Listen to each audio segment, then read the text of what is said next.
sajen yang tak pernah diterima. Cerita mistis berlatar desa tua di lereng Gunung Raung. Di kaki Gunung Raung, tersembunyi sebuah desa tua bernama Wono Aji, yang tak tercantum di peta manapun. Hutan lebat mengelilingi desa itu, dan hanya satu jalan setapak yang bisa dilewati dengan berjalan kaki.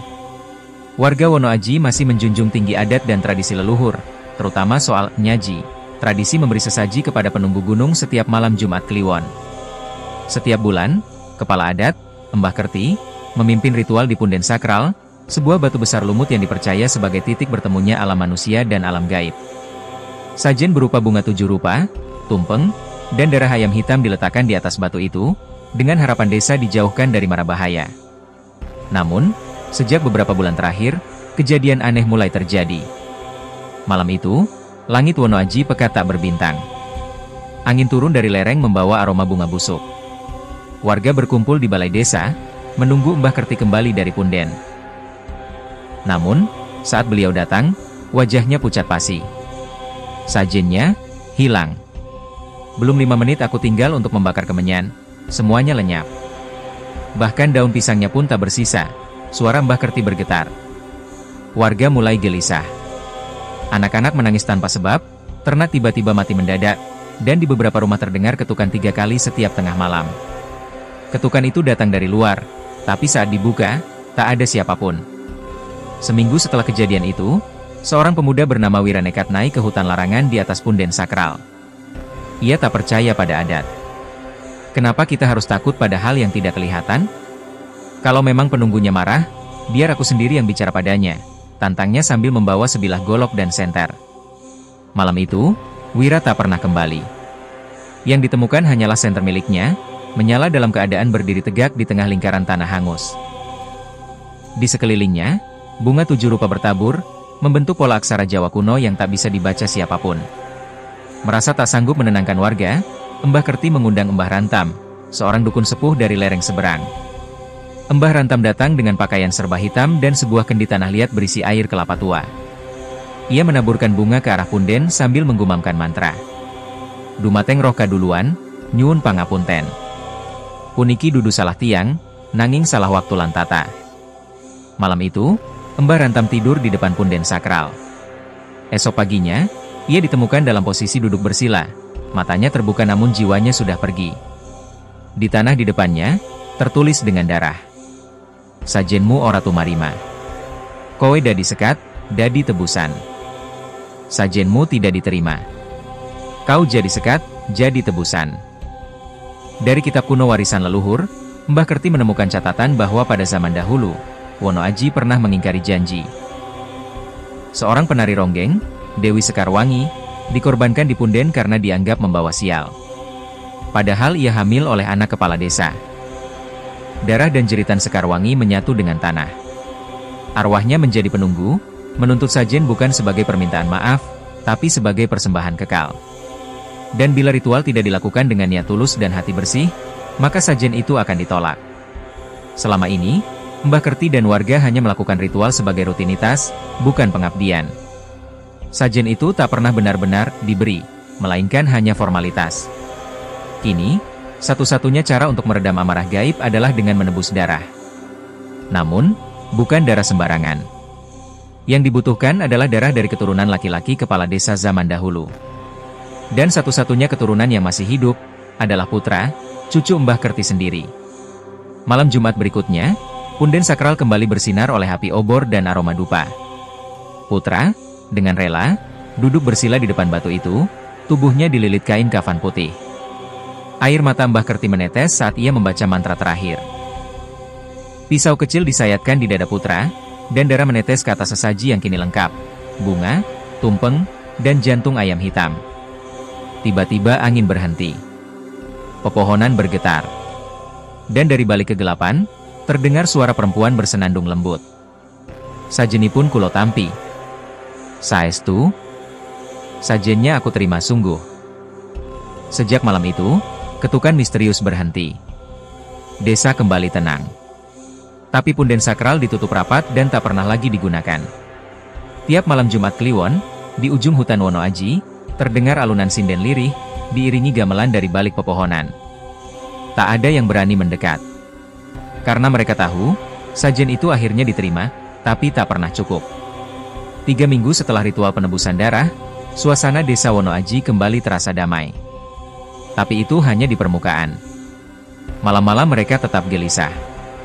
Ada bisik-bisik dari balik pohon bambu. Ada bayangan yang melintasi halaman dalam sekali kedipan. Dan satu persatu, anak-anak desa mulai menghilang. Awalnya, orang tua mengira anak-anak mereka bermain terlalu jauh ke sungai. Tapi ketika anak keenam hilang, Mbah Kerti kembali memanggil warga ke balai desa. Penunggu itu sudah menerima sajen, tapi kini ia menginginkan lebih. Warga gemetar. Mereka bertanya-tanya, bukankah putra sudah menjadi tebusan? Namun malam itu, dari langit tanpa bulan, turun kabut tipis beraroma darah. Dan dari arah hutan, terdengar suara kaki berlari tanpa alas, tanpa henti. Di pelataran punden yang telah ditutup, warga yang berjaga melihat sosok wanita berjubah merah lusuh menari dengan gerakan memutar, gemulai namun patah-patah, seperti tubuhnya remuk tapi tetap dipaksa bergerak. Kepalanya tertunduk, rambutnya menyapu tanah. Tiap langkahnya diiringi bunyi gamelan yang entah dari mana asalnya. Mbah Kerti datang membawa kendi kemenyan, tapi sosok itu menunjuk ke arah hutan, lalu menghilang dalam kepulan asap. Keesokan paginya, seluruh pohon di tepian hutan menggugurkan daun, dan di akar-akar pohon itu tergantung boneka-boneka kain, berlumur tanah dan darah ayam. Di perut boneka-boneka itu, tertulis nama-nama anak desa yang hilang. Di malam ke-14 setelah putra menjadi tumbal, seorang warga bernama Pak Siman melihat Wira berdiri di depan rumahnya. Wira, pemuda yang hilang di hutan larangan. Tapi tubuhnya kurus kering, matanya putih kosong. Ia terus mengucapkan satu kalimat berulang-ulang. Mereka tidak butuh sajen. Mereka butuh tempat. Mereka mau kembali tinggal bersama. Mbah Kerti segera datang, menabur garam dan kapur sirih di sekitar Wira. Tubuh itu langsung menghitam dan meleleh seperti lilin terkena bara. Di tanah tempat Wira berdiri, muncul akar pohon keluar dari bawah tanah, merambat cepat ke arah rumah warga. Malam itu juga, Mbah Kerti mengaku, dulu, saat ia masih muda, ia pernah melanggar batas larangan. Ia membuka sebuah naskah kuno dari leluhur dan membaca mantra yang seharusnya tak boleh dibaca. Ia ingin kekuatan untuk menyelamatkan desa dari kelaparan. Dan ia membuat perjanjian dengan sosok yang mendiami punden sakral. Sebagai imbalannya, ia berjanji memberi tempat bagi jiwa-jiwa yang terusir dari alam gaib. Dan kini mereka datang untuk menagih. Warga memutuskan untuk meninggalkan desa malam itu juga. Namun saat mereka menuju jalan setapak keluar hutan, mereka menemukan jalan itu tertutup akar dan tanah membatu, seperti desa telah dikurung dari luar. Lalu, satu suara terdengar dari tengah kerumunan. Jangan pergi. Kalau kalian pergi, mereka akan ikut. Lebih baik di sini saja, bersama mereka. Itu suara Bunah, dukun muda desa, yang wajahnya kini mulai berubah, kulitnya pucat kehijauan, matanya cekung seperti arang terbakar.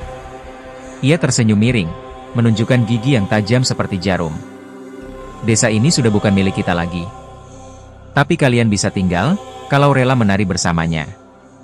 Tiba-tiba terdengar bunyi gamelan yang sangat keras dari segala arah. Langit menjadi merah. Tanah bergetar.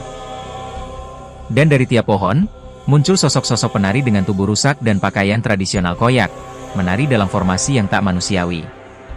Malam itu di Wonoaji, langit berwarna merah darah. Hujan abu jatuh perlahan dari pepohonan. Angin berhenti. Sunyi. Tapi di bawah keheningan itu, gamelan terdengar nyaring dari dalam tanah. Warga desa berkumpul di balai utama. Di depan mereka, Bunah masih berdiri dengan tubuh berubah, matanya putih penuh, kulitnya mengelupas perlahan seperti tanah kering. Ia menggumamkan mantra dalam bahasa kuno yang membuat telinga terasa berdengung. Siapapun yang lari, akan dibawa dalam keadaan tari. Lalu, dari balik gelap, terdengar dentuman kendang pertama. Mbah Kerti menggenggam erat tas kainnya. Di dalamnya ada lempengan batu ukiran kuno, satu-satunya peninggalan yang belum ia bakar. Ini satu-satunya jalan keluar, bisiknya pada beberapa warga yang masih waras, Pak Siman, Embok Tumirah, dan anak laki-laki yatim bernama Gendis. Lempengan itu memuat mantra penutup gerbang antara alam manusia dan alam gaib. Tapi untuk membacanya, mereka harus sampai ke sumber suara gamelan, yang dipercaya terletak di Leuung Peteng, bagian terdalam hutan Wonoaji yang sejak zaman nenek moyang telah dikutuk. Kelompok kecil itu meninggalkan balai desa saat langit menjelang dini hari. Jalanan desa kini berubah jadi lorong tanah berlendir, dan setiap rumah yang mereka lewati, jendelanya terbuka lebar tanpa lampu, seolah menyaksikan mereka. Tiba-tiba, dari salah satu gang kecil, muncul sosok penari tanpa kaki, tubuhnya melayang di udara, berputar cepat seperti gasing. Mbah Kerti segera menghambur taburan belerang dan nasi kuning, ritual pengusir makhluk halus kuno. Penari itu mendesi seperti ular, lalu terbang menjauh ke atap rumah, menghilang ke dalam asap. Gendis yang ketakutan menutup telinganya. Gamelannya makin dekat, "Mbah, mereka tahu kita mau tutup gerbangnya." Setelah berjalan setengah malam, mereka sampai di batas Leuweung Peteng. Di sini, pepohonan membentuk kanopi gelap, dan akar-akar menggantung seperti tali gantungan. Di tengah hutan, mereka menemukan sebuah cekungan tanah, penuh asap hitam dan suara gamelan yang paling keras.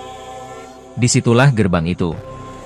Sebuah lubang bundar, dikelilingi akar dan batu-batu bertuliskan aksara Jawa, berdenyut pelan seperti jantung. Mbah Kerti segera mengambil lempengan, mulai membaca mantranya. Ana gapura ora katon, ngendi roh lan rasa kumpul. Kulo panutup lawang, kanthi laralan kaulasan. Namun sebelum mantra selesai, Bunah muncul. Tubuhnya kini sepenuhnya berubah, kakinya mencakar tanah seperti kambing, mulutnya robek sampai telinga. Di belakangnya, muncul rombongan penari kematian, tubuh mereka membusuk namun terus menari dalam irama terkutuk. Tidak ada penutupan, "Mbah. Kau yang membuka, kau yang harus tetap jadi penjaga." Pak Siman mengangkat parang dan berlari ke arah Bunah, mencoba menahan mereka agar Mbah Kerti bisa menyelesaikan mantra. Tapi Bunah hanya mengibaskan tangannya, dan tubuh Pak Siman terangkat lalu terlempar ke pohon hingga tulangnya patah. Gendis berteriak, tapi Mbah Kerti hanya berbisik, "Jangan berhenti, sebentar lagi selesai." Tiba-tiba, tanah mulai menghisap lubang gerbang itu, menyedot udara di sekeliling mereka.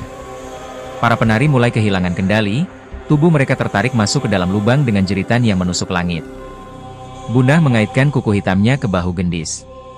"Kamu yang akan jadi pengganti mereka." Tapi sebelum ia sempat menarik Gendis, Embok Tumirah menabraknya dengan tubuhnya sendiri, lalu ikut terseret ke lubang gelap itu bersama Bunah dan sebagian penari lainnya.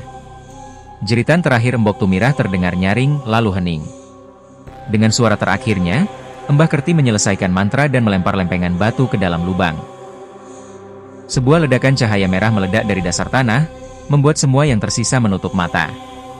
Saat mereka membuka mata, gamelan berhenti. Langit kembali gelap. Leuweung Peteng menjadi sunyi kembali. Gendis dan Mbah Kerti, kini tua dan lemah, berhasil keluar dari hutan sebelum matahari terbit. Mereka tidak pernah kembali ke desa. Wonoaji telah tertutup oleh pohon dan kabut, dihapus dari peta dan ingatan. Gendis kini tinggal di kota kecil, membuka warung sederhana. Tapi tiap malam Jumat Kliwon, ia selalu meletakkan sesaji kecil di bawah pohon pisang dekat rumahnya, sambil berkata, "Untuk yang pernah tinggal bersamaku dalam malam paling gelap." Karena ia tahu, gerbang itu tak pernah benar-benar tertutup. Warisan gelap.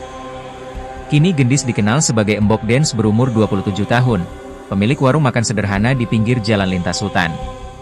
Warungnya selalu bersih, sepi, tapi tak pernah kekurangan pembeli. Tak ada yang tahu siapa dia, dari mana asalnya. Ia tak banyak bicara. Tapi tiap malam Jumat Kliwon, ia selalu meletakkan bunga 7 rupa dan kemenyan di belakang warung, tepat di bawah pohon pisang kecil yang ia tanam sendiri. Malam itu, seorang pemuda ojek online menegurnya, "Mbak, itu bunga kok baunya beda ya? Kayak amis?" Gendis hanya tersenyum. Tapi malamnya, pemuda itu tidak pernah sampai ke rumah tujuannya. Motornya ditemukan di jalan hutan, dengan helm masih terpasang. Tapi helm itu, penuh dengan bunga 7 rupa membusuk. Malam berikutnya, Gendis bermimpi, ia kembali ke desa Wonoaji. Tapi kini, desanya penuh api. Di antara kobaran itu, berdiri sosok Bunah, masih dengan mata putih dan gigi tajam, namun tubuhnya kini berpakaian lengkap seperti manusia biasa. "Kau pikir gerbang sudah tertutup, Gendis? Kau cuma menundanya. Kau warisanku. Kau penggantiku." Gendis terbangun, tubuhnya berkeringat. Di lehernya, tergantung kalung daun lontar terbakar sebagian, padahal tak pernah ada sebelumnya. Di bawah tempat tidurnya, ia menemukan tanah merah basah, jenis tanah yang hanya ada di tengah hutan Wono Aji. Beberapa hari kemudian, seorang wanita tua dengan wajah asing datang ke warung. Bajunya kuno, logatnya aneh. Ia memesan air kelapa, lalu bertanya lirih.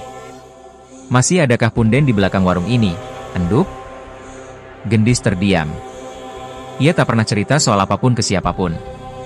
Wanita itu tersenyum samar, "Saya dulu tinggal di Duku Sawit, dekat Wono Aji.